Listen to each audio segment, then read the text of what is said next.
Hey everyone, and welcome to another fireside chat here. My name is Michael Kummer, and today as guest I have Zane Griggs. We've met in summer of last year of 2021, right at the annual best gathering in Costa Rica and Santa Teresa. And you're a health and fitness coach, Correct. and I Yes. think you work maybe not predominantly, but definitely with busy individuals, who have a day job with a lot of stuff going on, and to Absolutely. want to find a way to stay fit, stay healthy as they grow older. And so I think for today's discussion, I'd like to explore a little bit what it means to stay fit as you're, maybe over 40 or over 50 or maybe over 60. It doesn't really matter. But, when you're young, when you're in your 20s, you can do whatever you want to pretty much, and you will see progress. The chances of getting seriously hurt are relatively low in comparison to when you're older, when stuff starts hurting, when maybe the knees are bad or the lower back is not what it used to be. And so I just turned 40 earlier this year, and I think you're slightly ahead of me. Um, Quite a bit, actually. I'm 51. right, yeah, 51. but yeah, I want to be as fit when I'm, your age. And so I want to talk a little bit about that. Okay. What you can do to stay strong, stay healthy without getting injured, without having, some maybe a past injury or, some, I don't know, whatever it might be that has crept up over the years, prevent you from being active and from, doing whatever you want to do. And so I think that's going to be most of our discussion for today. But I also like to explore a little bit, some of the ancillary factors that go into being fit. And that is obviously nutrition, that is sleep, that is stress management, and some of the other things that I know that you pay very close attention to. Yeah. And so maybe before we get into all of that, tell us a little bit about, yourself, how you got started, what exactly is it that you do today, and some of your philosophies in terms of, health and wellness overall. Okay. Great. Well, I've been a fitness coach, personal trainer for, my goodness, 24 years now. So, and it really just came out of a desire. I'd always had this, I say probably from college age on, desire to be looking for health. Mhm.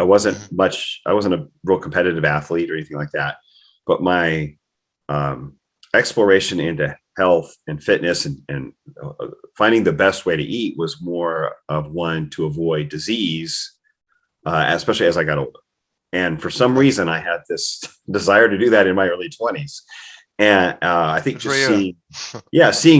seeing relatives, struggle with diseases, like heart disease and cancer, and thinking, okay, lifestyle's got to play a role in this.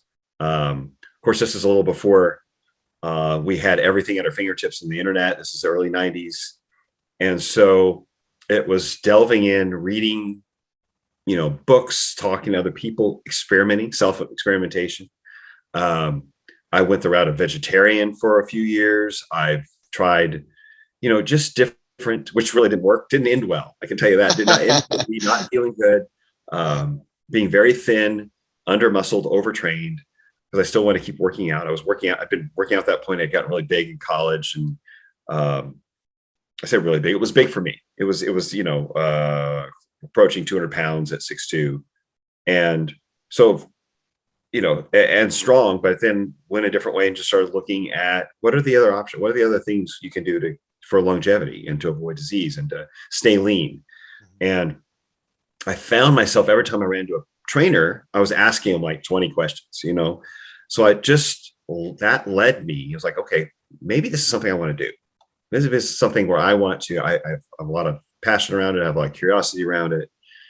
It's something I want to, delve into and actually do for a living. And that's really what led me into the path. But then it's really where you start, right? When you start Right.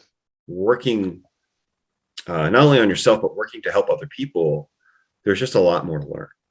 There's a lot more. And I found that the standard recommendations for diet specifically, nutrition specifically, were so far off. They're ineffective for weight loss for the most part, for most people, especially if you're over the age of, say, 40 Mhm. and already insulin resistant, already carrying some extra weight, you're hormonally metabolic hormones are a little out of balance. Those 10 recommendations really aren't going to get you very far. And that's when I started digging into like, okay, started looking for things like low carb. And, this is like late 90s, early 2000s, and there's a lot of criticism on that, especially within the industry, within the personal training industry. That was a fad, and that was a dangerous diet. Oh, you need to have carbohydrates and all this, so, but I had different personal experience. And then when I was relaying those to clients, these things started to work. This fad diet worked. Right. And then just, as if you remain curious, if you don't get too romantic with your ideas, and you allow yourself to evolve and be curious and keep learning and not get stuck in a rut of knowledge, so to speak. Right. You'll find you really do.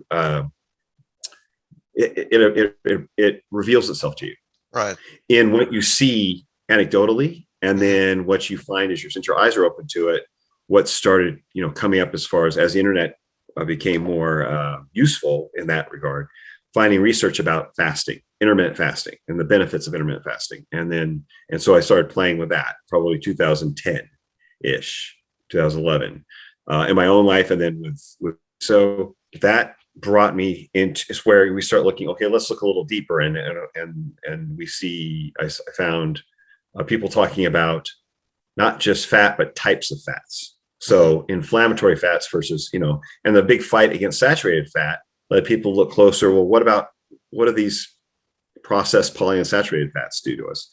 And so keeping an open mind, realizing, okay, there's more to health and weight loss than just the macros themselves, but there's the quality of the food and the effect that they have on our bodies, which really led me to, I think, the animal-based carnivore-ish.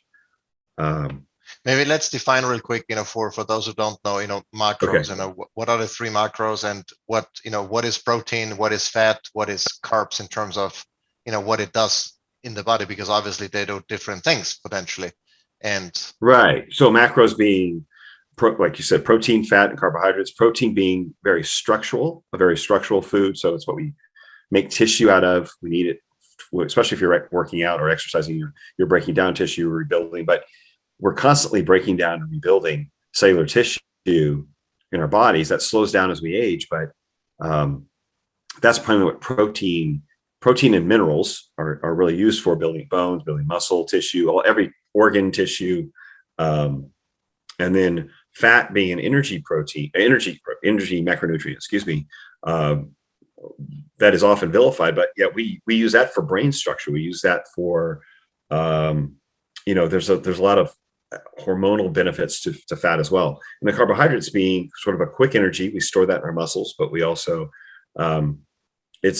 it can, in excess, in certain cases, it can elevate insulin and limit fat loss, because our bodies will use it, because it's a quicker energy. Our body will use it before, or preferentially use carbohydrates before fat. So the more carbohydrates we're eating, generally speaking, the less stored fat we need to burn, because we have enough carbohydrates on board in our bloodstream. And so we really don't have to go dig out stored fat. It's kind of like if you've got food on the table, you don't need to go dig food out of the freezer, right? You don't need to go get it out of storage. Fat is generally storage. If we're eating enough or sufficient or an excess amount of carbohydrates, the last thing we need to do is pull from stored fat. And usually that affects our hormones in effect to make that happen. Right. If that's a kind of oversimplified look at it, but and carbohydrates being, of course, like we know, fruit, grains, potatoes, most of anything plant-based, right? Right. Fat can come from plants, supposedly, or animals, but there's certain fats that, as I was getting into, that tend to be inflammatory or that are man-made processed fats that have been highly promoted and highly processed, and they're in most processed foods. But we found in the last several years are very inflammatory, can actually cause us to have sick fat cells. They have a very negative effect on our body's ability to have healthy fat cells, have healthy fat, and they lead to metabolic disease, as well as other oxidation in our cells, inflammation, other problems. And so that paradigm or that concept is still so new that many in the mainstream, either one, still haven't heard of it, or two, when they hear of it, they think it's absolute, hogwash, to be polite. They think it's silly, because these are the fats we've been told to eat for the last 40, 50 years. Canola oil, soybean oil, cottonseed oil, as replacements for saturated animal fat, like butter, lard, ghee, those kind of things. And so staying on the forefront of, I think it's important to be connected with people like you and other people in the community, like we met with at the Animal Based Gathering, staying on the forefront of what people are learning that is outside the mainstream. And staying in that community really helps, I think helps us evolve. I think we're pushing the envelope. We're revealing new ways to approach our health that aren't being addressed, certainly in the mainstream medicine, not being addressed mainstream nutrition because of corporate interests and processed food, lobbying and so forth. So which is funny, because it's not really new information. I mean, it's information that we've had for millions of years. Now we get the science to back up what we have known all along, really. So we are really relearning, right? What we should have known from the beginning. What was practiced from the beginning? Why did it work? Well, all we have to do is go back a few hundred years and see a tremendous reduction in heart disease and cancer in the general population. They didn't get heart disease and cancer to the degree that, whereas heart disease is the number one killer of men in the West, in the US for sure. And that was not the case even 150, 200 years ago. And Johns Hopkins Hospital, in the US was they have medical records from the 1800s. We didn't have heart disease and cancer like we have now. This is dietarily driven for the most part. The current level of lifestyle disease. We had other diseases. We had diseases that required maybe antibiotics would have helped with, or we had viruses, bacteria that would go out of control. We had those kind of diseases. We had accidents. We had hunting accidents, farming accidents, predators. We didn't have lifestyle diseases. We didn't have diabetes and heart disease and cancer being the number one killers and number one sources of disease. And they still don't, when we look at hunter-gatherer tribes like the Maasai and Hadza, and even the Inuit from 100 years ago, before they started taking on the Alaskan Inuit, before they started taking on the Western diet.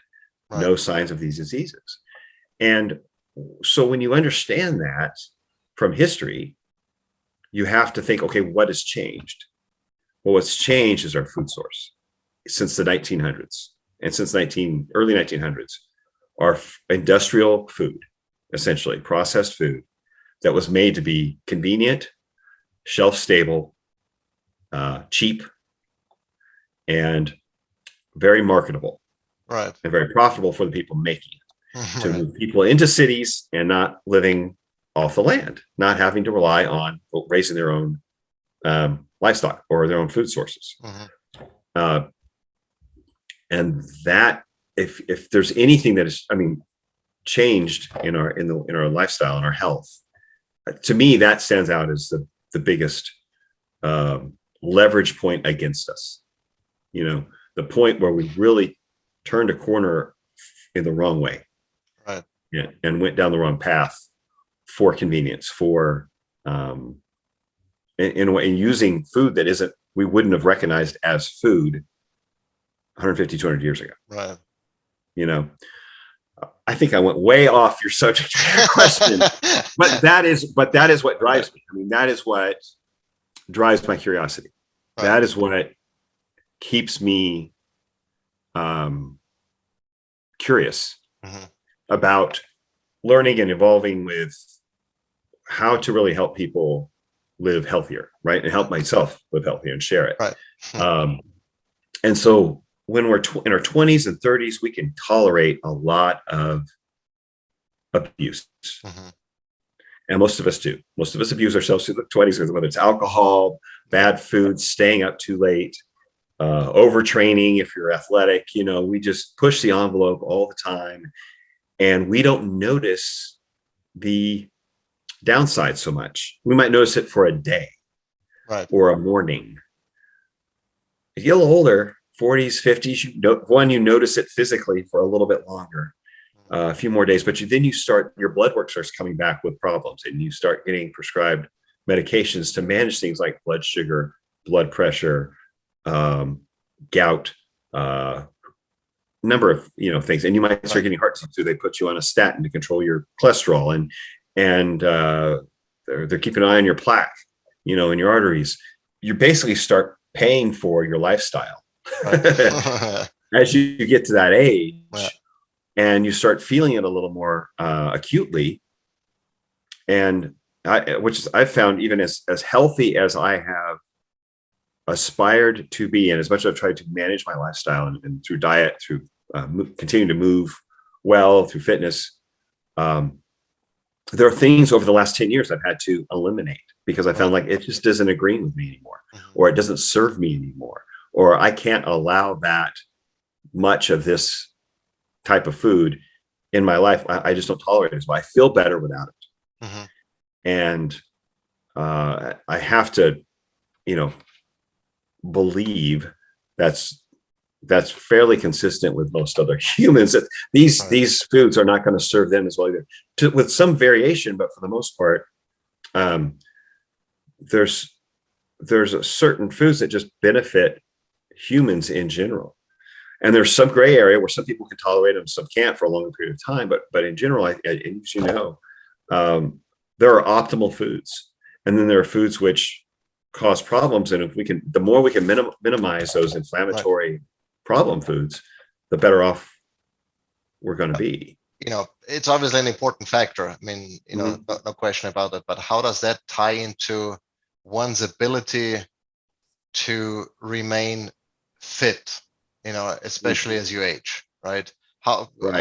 What does food have to do with, me being able to, go for a run or lift, or sprint, or, just get up from the couch without feeling pain, Right.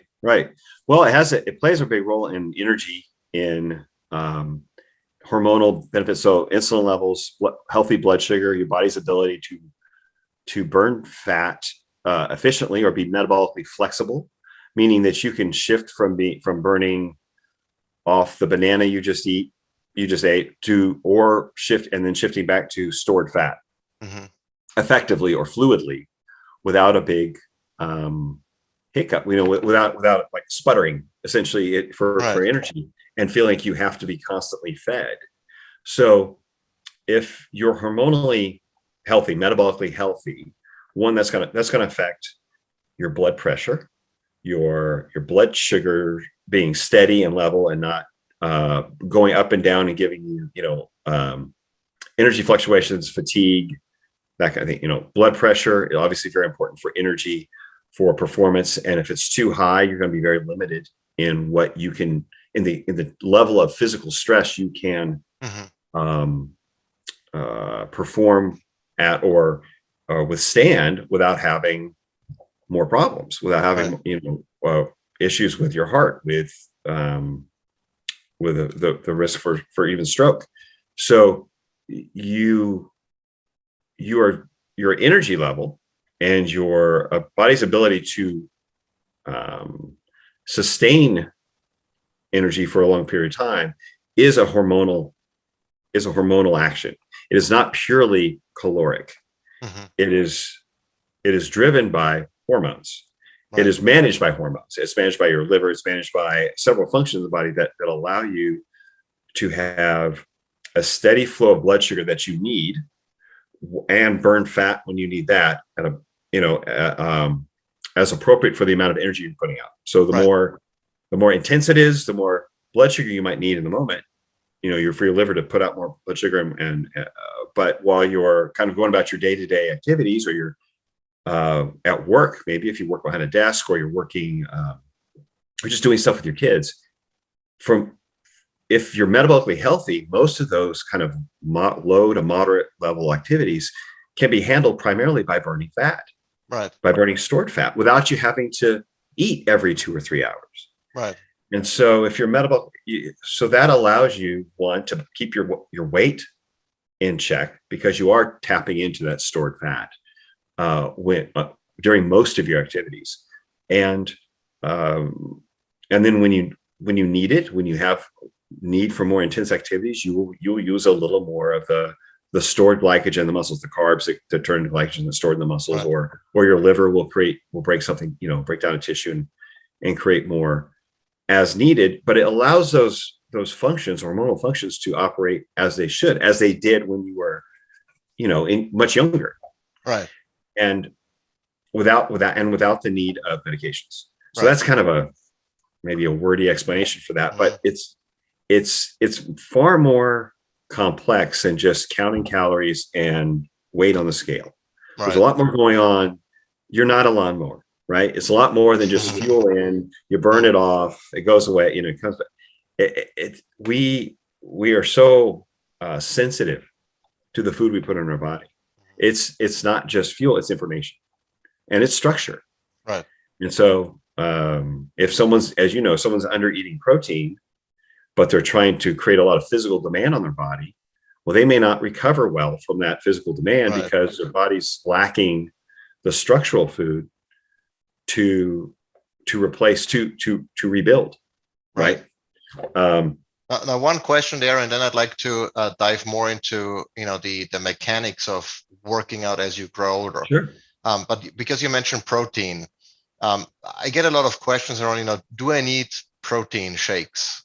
Or, can I get enough protein from food? My answer typically is, I eat so much protein from real food, be it steak, be it eggs, be it, what have you, that I don't consume protein shakes. I mean, sometimes I have like a product at home if I need to do a review and I use it, obviously, but it's not something that I rely on. And I seem to be doing well. Is that a general, is that a fair statement generally? Or I would agree with you. I would agree with you that I try to emphasize whole food protein, not even processed meat, but like whole meat, like whole cuts, right? Like roasts and steaks and ribs and ground beef and so forth. And as your primary source of protein. Now, I know some people, that is such a paradigm shift for them. That is such a shift in lifestyle because they've been so under eating for so long that it might take their digestive system a while to catch up. Right. To eat enough.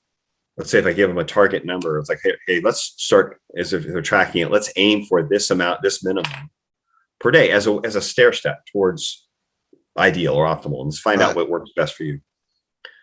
And for many people, if they're busy with work or something unusual happens, then I think a protein shake, as you said, can be a backup plan. It can be it's not something you want to rely on for your day-to-day protein.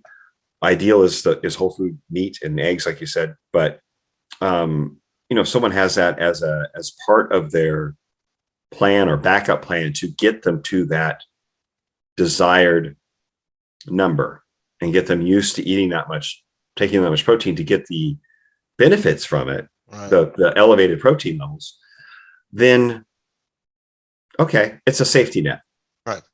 And that's how I think of it, as a safety net. And then you try to get a good quality safety net, a good quality brand. You're so you're not putting garbage in your body or something that's got a lot of sugar or odd artificial sweeteners or, that things that would cause a downside, cause a detriment. But no, I agree with you. It's a backup plan. It's not something you should rely on or be part of your plan. I'm not a big fan, especially protein bars. Most of those are garbage. Yeah. I think most protein bars are just as bad as a processed food with all the other things they put in to make it stick together and taste like a cookie. You know what I mean? There's a problem there. Shakes are like you can minimize the downside while taking advantage of them to help you hit a goal, but the shakes are not the ultimate goal and they shouldn't be part of the ultimate plan. I'd say we're on the same page, but okay. Yeah. Cool. All right, so let's talk about the mechanics of working out as you grow older. What are some of the things that you were, just on a general base, do you recommend going jogging? I mean, that's one of the things that, many people do because it's free, and Yeah. all you need is a pair of shoes and, go for it. I have my opinion on jogging, but I want you to do that answer first. What else can people do? What should they be doing? Is it lifting heavy weights? Is it sprinting? Is it mobility? Is it stretching, Right. yoga? What are some of the things that you recommend and some of the things that you don't recommend, and why? Well, I definitely recommend some level of resistance training or strength training to be your primary focus or be your primary fitness activity to be done that say in a week's time. You have limited time. What do you prioritize? What do you make sure you get done first? Definitely strength training, just for the retention of muscle strength, the activation of the nervous system, the benefits of insulin sensitivity that it brings to the muscles, which is something we all lose as we age, whether depending on our lifestyle. But at some point, that starts to wane as well. So there's so many benefits to strength training. If you want some level of endurance or some elevated heart rate benefit to it, then you can adjust the way you're strength training. You can adjust the pace. You can do some circuit training. There's not a one size fits all strength training. It's not bodybuilding necessarily. That's one small niche of strength training. Athletes certainly don't bodybuild. They train to move better and to shore up deficiencies and to prevent injury. And that really should be the focus of strength training, is to shore up deficiencies where maybe this certain area isn't performing as well or needs a little more help. Preventing injuries, maintaining lean body mass as we age is important, but it doesn't have to be done, in my opinion, the way most of us think of it in a gym setting with someone doing it can be done that way, but where traditionally we think of a big heavy set and then a 2-minute rest, another big heavy set. There's more than one way to approach that. Right. But I think it is a priority. As we age, I would definitely say, and for me, mobility has become more and more important, where at this point, I probably do some level of mobility work almost daily, more often than I do resistance training, just because I found that my years of strength training, as I've gotten older, have really limited, because of the way I was approaching it, have limited my mobility in certain areas. That it's like I can look back 10 years and maybe didn't have as much of a problem getting to this position or moving this way. And now at 51, things aren't moving as well. My spine's a little tighter, my hips are a little tighter. Right. I tighten up a bit more if I'm seated too long, or when I get out of bed in the morning, it's like it takes a little longer to warm things up. My back's a little tighter. So focusing on mobility as I've gotten older is really been important for me to feel better, and to move better. And I definitely think it's something that people should prioritize at least as much as their strength training. Especially you get past 45, 50 ongoing. And you've probably seen these guys. There's some older guys who have been probably strength training for 10, 20, 30 years.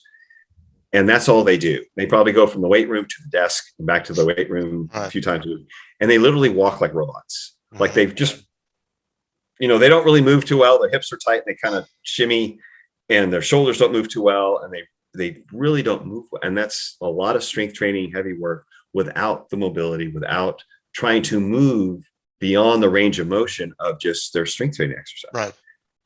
So strength and mobility, really primary importance. Right. And I've noticed, sorry to interrupt, No, please do. I can deadlift over 500 pounds and squat over 400. But sometimes when I get up from the floor playing with the kids, I'm like, I feel like I'm not as agile, as I used to be. It shouldn't feel the way it feels me getting up from that floor, and that's, mobility, because that's one of the things I've neglected. Now I do some of that as part of my CrossFit training, but not nearly enough as I used to.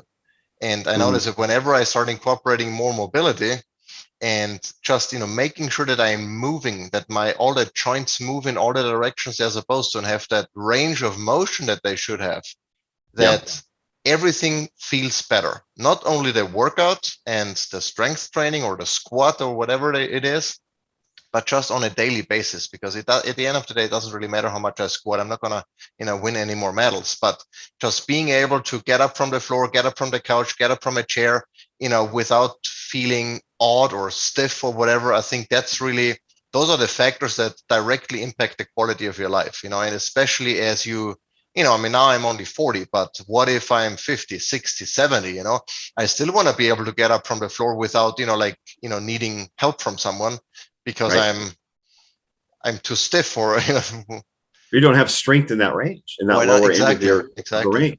And so I've actually really backed off on, in the last several years, heavier work, and taken some of those compound movements and done regression with them, where I am really back down to, okay, what range do I want?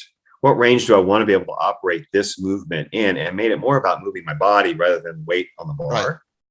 And the weight on the bar is just something to facilitate a little more resistance or a little more challenge for my body to move that way and maintain that form in that deeper range, where like squats or presses or lunges, I can try to get deeper into that position, and with lighter weight, and then slowly build back up, slowly start adding weight as needed, without sacrificing the range.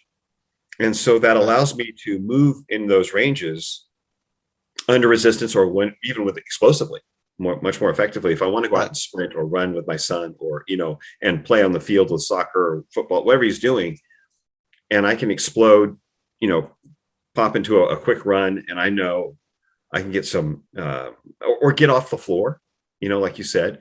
That has to do with strength in that really extended, a flexed hip, and extended, or keeping your spine straight, be able to lift something while maintaining proper spine position. And it's one of the things I've seen, in CrossFit and with personal trainers. If you see people squat, nobody goes below parallel. They all do half-ass squats, and then they, because they want to lift heavy or squat heavy, instead of being able to take, the empty bar, or just, your body weight, and squat below parallel, squat where you're supposed to be. And I guess there is, some sort of competitive mindset, at play, that, it's better to squat, 80 pounds than being able to squat 40 pounds, but way below parallel, And I think that's something that is not only neglected from the consumer athlete perspective, but also sometimes from the coaches. They'd rather see their clients succeed with higher weights than doing it properly. Right. And at the end of the day, there's fear around it as well. I think, you're going to get injured if you. Well, no, your body's meant to actually sit in that position, flat-footed. Hamstrings touching your calves. You'll see if you go to Asia or go to other, parts of the world, they sit like where you'll see people sitting on the side of the road, or just sitting casually waiting for something in that deep seated position, flat-footed, straight, flat down. They're quite comfortable there. And no, that's not common in our Western society, but we should be able to move through it, and we should be functional at that depth. Even loaded to be able to support the spine. So the core is strong enough, should be able to support some level of resistance or weight, that whether you're lifting a child, lifting a bag of something, from that position, and at least get yourself off the floor. But we lose it because we're training at that, like you said, that half-ass position, that like just parallel position. Well, that's going to limit our range, because and tighten that up. So it's like we're teaching our body to stop there.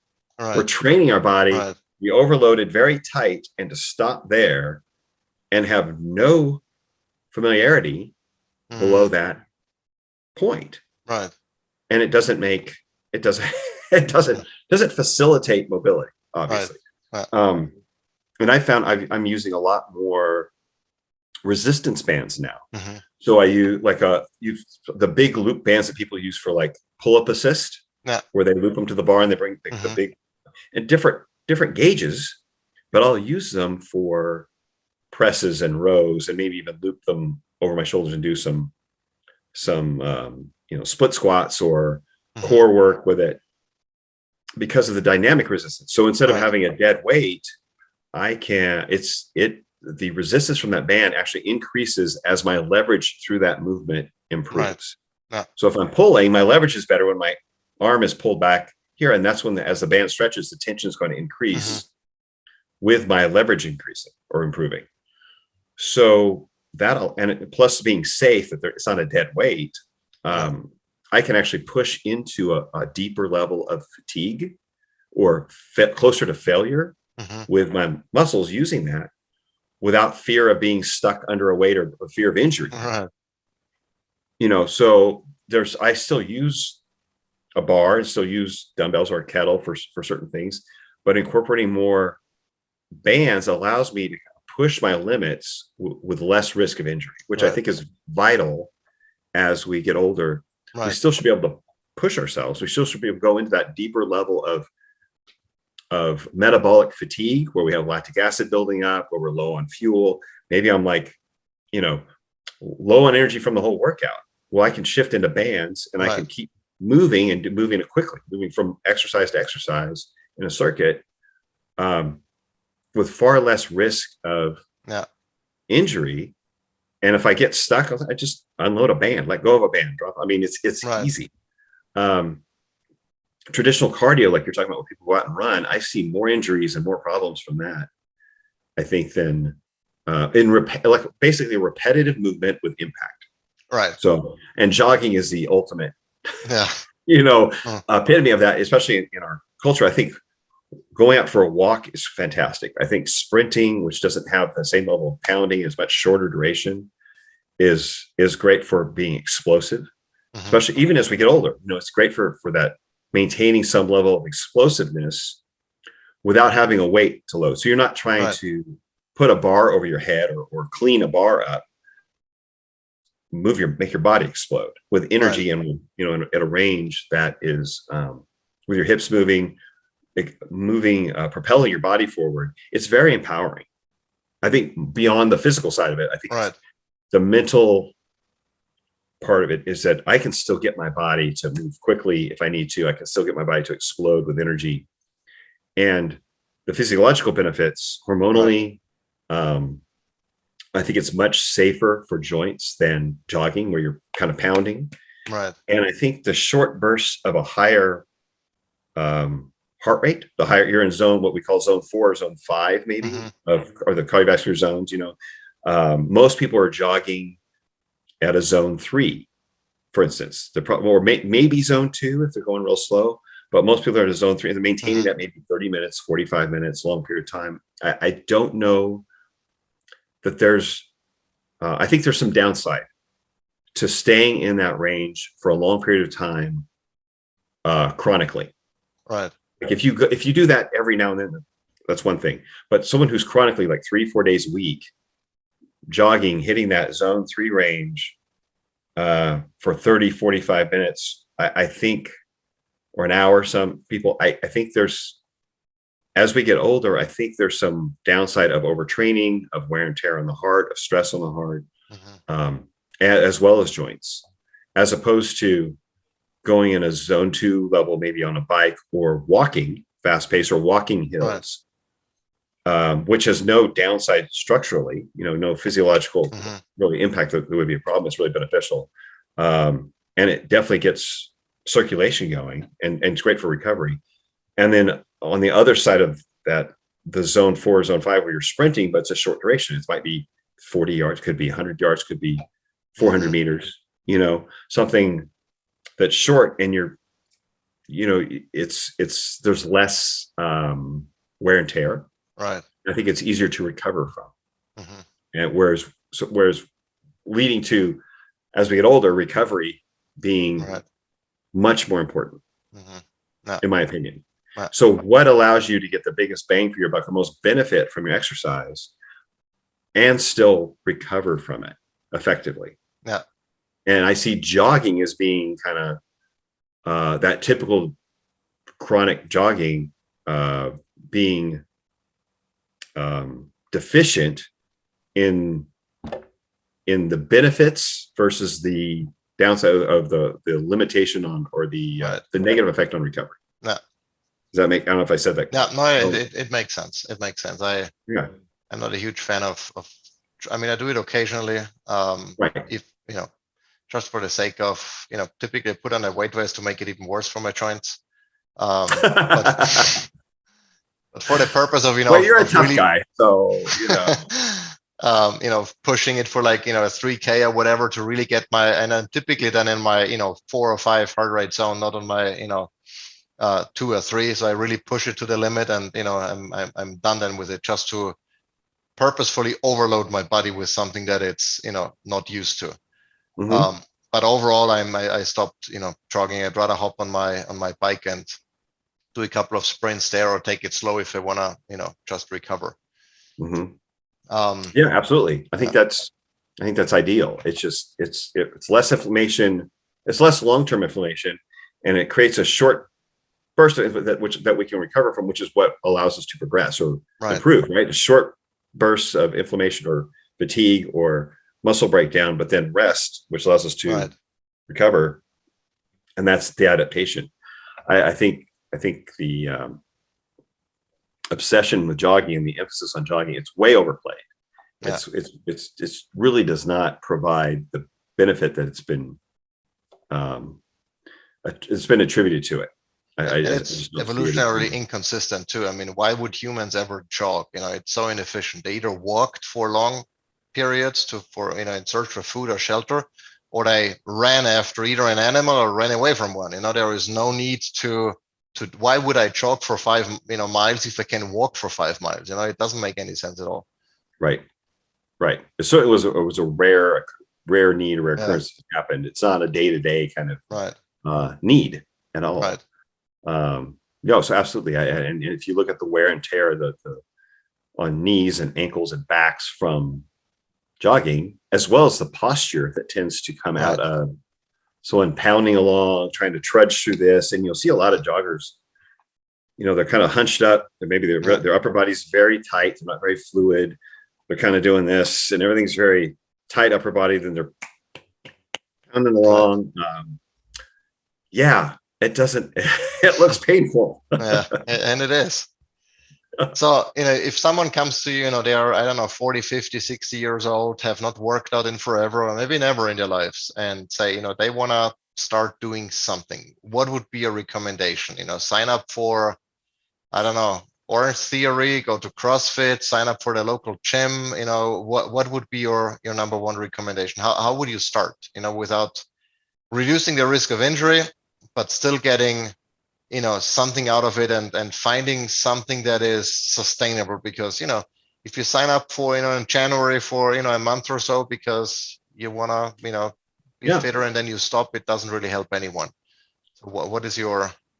Well, I'd want to know what they felt like they could sustain, or what they felt like, how much. I usually look for time commitment, like how much time can you commit to this sustainably over the week? How many times will this work for you? So those kind of things in place, and what their goals are, what their needs are. But I would generally encourage some sort of moderate resistance training. If they're just getting started, ease into it with like compound movement. So basically basic pushing, pulling, and then as we talked about the benefits of squatting, or even lunging if knees and hips permit, but getting into those positions where shoulders are moving in the full range that they need to, very functional movements, and start with that, and then something for core strength, which could be as simple as a plank, or many compound movements require you to stabilize your spine anyway. So, that's core strength. So loaded, once you get the squat position down, loading the squat, certainly a core exercise.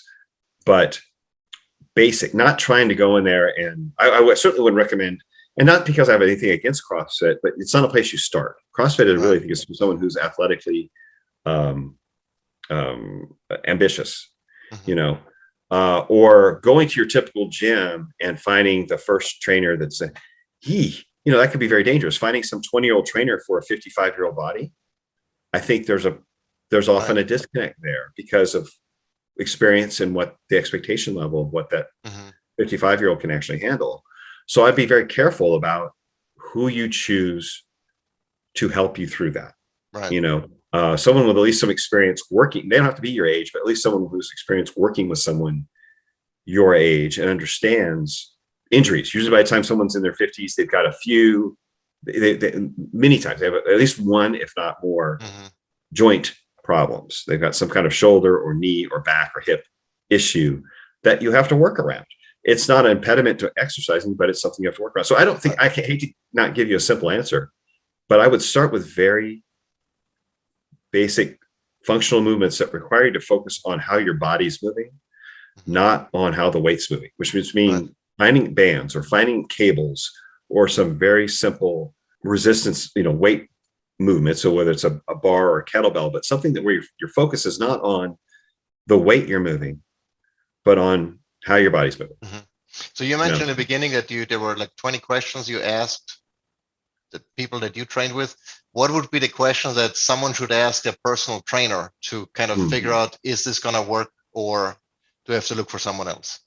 For them, that's a great question. Your interview process is probably going to be, you might be hesitant about asking, but I think it's important. I would definitely find out how long they've been working as a trainer. What is the general or average age of most of their clients? Okay. And then ask what their approach to what a typical workout would look like. Get them to map it out for you. Ask them, say, what is this? What does this look like? What is this? How would you structure? Here's my issues. How would you structure my routine? How would you say my first month routine would look? And have them, give a general idea of how they would, if they tell you they want to put you on a 3-day split with, chest and triceps, back and buys and legs, and you might be hesitant if you've never worked out before and you're starting out and you're 45, 55 years old.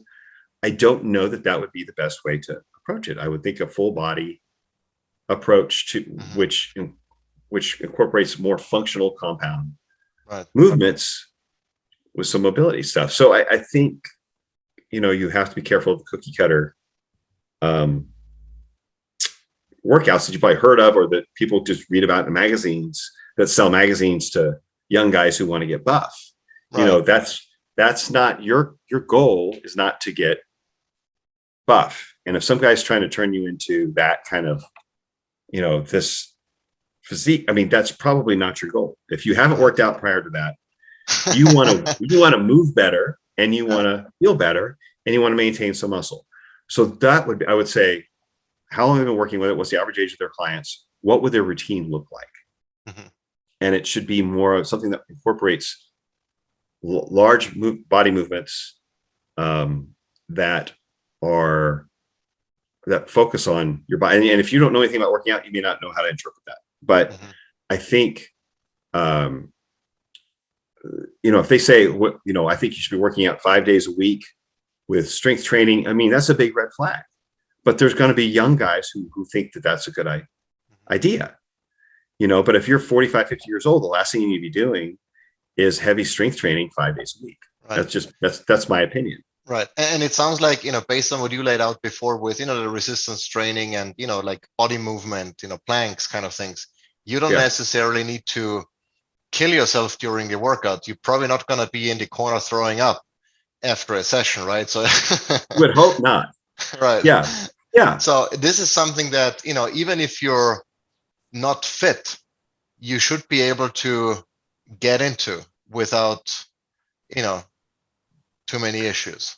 Right. Without being beat up, without having to, without throwing up. If someone has got you doing, things like burpees and, squat thrusts on your first week or two, and you haven't worked out before, you have no experience, or you haven't worked out in 5 years or 2 years, and you go right in the workout feeling lightheaded and nauseated, and they seem to be ignoring that symptom, not addressing it, not changing the workout to accommodate you, or they have you bouncing up and down, doing up and down on a step, doing a lot of high impact stepping, Right.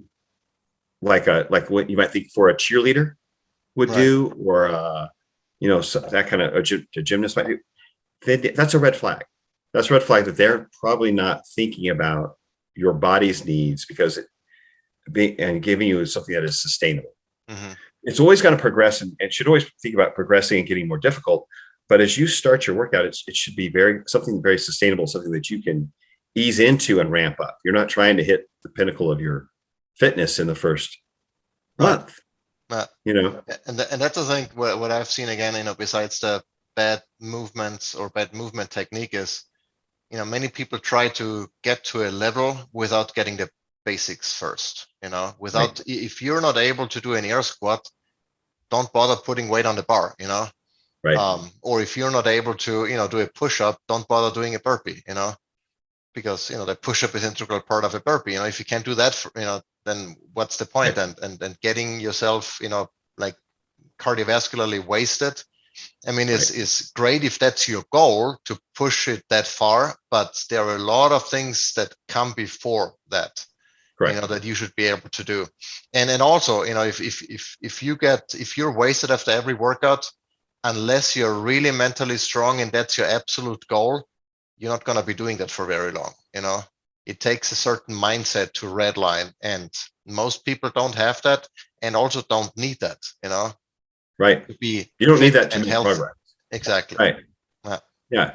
You should be able to recover and adapt. Yeah. Soreness is, even if you take 2 weeks off, I know if I were to take a week or 2 weeks off and say I went on vacation, come back, I'm going to be a little bit sore when I come back from my work, just because it's been 2 weeks. My nervous system's like, oh wait, we haven't done this in a while. Right.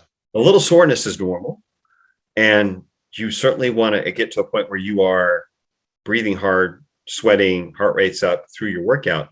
But yeah, you should not leave each workout like dead and going into your workout scared of what's about to come. That's, probably, like you said, it's not may not last. It's not a good mindset.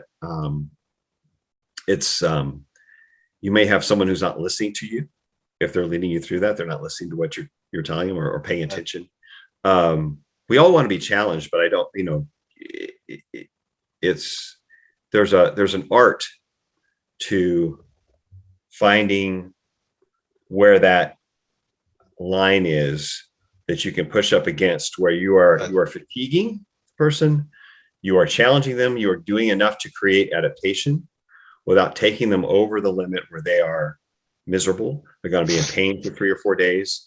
They are going to dread the workout, or they feel bad for ruin the rest of their day because they're nauseated and lightheaded. It takes them 4 hours to come back and get, mentally be, ready to I don't know, have a conversation, drive a car, whatever. There's an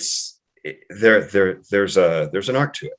And, and because it's so individual for that person, where they are and what that person's needs are. It's hard to, I don't think there should be a cookie cutter approach. But moving the body, making sure you're focused on moving the body and maintaining ranges of motion that allow you to be functional, has to be more important than increasing the weight on the bar, the machine, or whatever it is you're moving. You're not there for the sake of the weights. You're there for the sake of your body. Yeah. And that has to be the focus. So that may be long-winded, but I think that becomes more and more important after 40, after 50, after 60. You have to pay attention to that, because the body is breaking down. Yeah. Right. The body, it takes longer to recover. Tendons get tighter. There's calcification. It's just normal wear and tear. And the nervous system isn't firing like it used to. It's just, we don't need to fight. We can resist, we can slow down age, but we have to acknowledge that it's a real factor. Right. as part of, we don't live in denial of age. We Yeah. don't live in denial of the effects of age. We just try to manage and slow it down as much as possible. Yeah. You know, it's age is not just a number. I know people like to say that, but most of them are really not 40 yet. Yeah. Let's say that, because age isn't just a number. Age is real. Yeah. Age has an effect. It change. If you're paying attention, it's going to change how you approach every aspect of your life. Yeah. No, I agree. And that's actually something that, I just came to realize. I just had a talk with my wife before this recording today. And I said, you know what? I think I've given up on the idea of, becoming the fittest 40-year-old on the block, because what's the point? What is the point? It doesn't really matter if I can deadlift 500 or 550. Right. The risk of injury just goes up exponentially for no benefit at the end of the day. It doesn't, my health span is not going to be any better just because I'm a little bit stronger, or I work out twice a day. And so I've come slowly, that is, to that realization that it's more about maintaining mobility, feeling good. I'm obviously a level of fitness, but it doesn't have to be, I don't have to be beating the 20-year-olds in the gym. There is no benefit to doing that. Is it possible? Yes. And I've proven it, but it's pointless, Good for you. But it's pointless. Yeah. There's not a lot of benefit to it. I mean, it's like, who are you impressing? Yeah. And the risk of injury becomes more important because we don't want to be down with injury. That's like, then you're miserable, because then you can't move. Then you can't work out. You can't do the things you love doing. And there's no benefit. I 100%, you figured it out before I did at a younger age than I did. But mobility is because I think I'm playing catch up, to be honest, at this point in my life. It's a primary focus for me, like getting my spine to extend more, my hips to open up, and getting, moving on the ground in ways that I haven't moved in since I was a kid. Right. But because that's going to serve me better as I get older, I got to train there. I got to train those ranges of motion. I train on moving this body so that, as again, 60, 70, 75 years old, I don't need help to get off the floor from playing with my grandkids. I want to enjoy this part of my life where I'm making a little more money than I did before. And I have a little more freedom because I've got kids who have left the house. And it's like, we want to see the world. We want to go be active and do things, and not be like moaning and groaning because our backs hurt. And that's, I want to enjoy my life. I'm working out to live better. I'm not living to work out better. Right. Exactly. That's where it's the perspective has changed. Greatly over the last 8 or 10 years. Right. All right. Well, we're approaching the top of the hour. If people want to find you, if they want to, this sounds interesting, maybe I want to, reach out to you, find out, if you can maybe work with them, whatever, where can they find you? I'm most active on Instagram, actually. Zane Griggs Fitness, at Zane Griggs Fitness. I'll put it all in the description so you can click on it. Yeah. On Instagram, I post some of my band workouts and other workout videos. I'll post snippets of them on Instagram, but there's a full length of them on that you can work out along with on YouTube. There's several videos on there that just show kind of what I do, how I approach my resistance training workouts. And I have a podcast, which you were the guest on, which I appreciate, called Hunger Hunt Feast. If you want to hear a little bit more about my philosophy, my approach on diet, on fitness, I have several guests on there that I found their stories just being compelling, and I asked them to come on to share them, just to encourage people and give people kind of a sense of whether it's hope or just to open their minds to maybe a different voice or different approach than what they typically hear in the mainstream. Right. So sometimes it's me ranting, and sometimes it's a guest with Right. a more compelling story. Mm. But it's called Hunger Hunt Feast, and so that's been my kind of my outlet to, especially through the last couple of years with COVID, where it seems to be more shut down, if you will. That was my way of Right. reaching out and connecting with other people and getting new ideas coming into me, and having discussions like what we're having, Right. and to share information, and so it's fun. I find it really, I'm sure as you find it, it's Yeah. fun to just connect and have a Right. conversation with like-minded people, and they're like, hey, where does this take us? Yep, absolutely.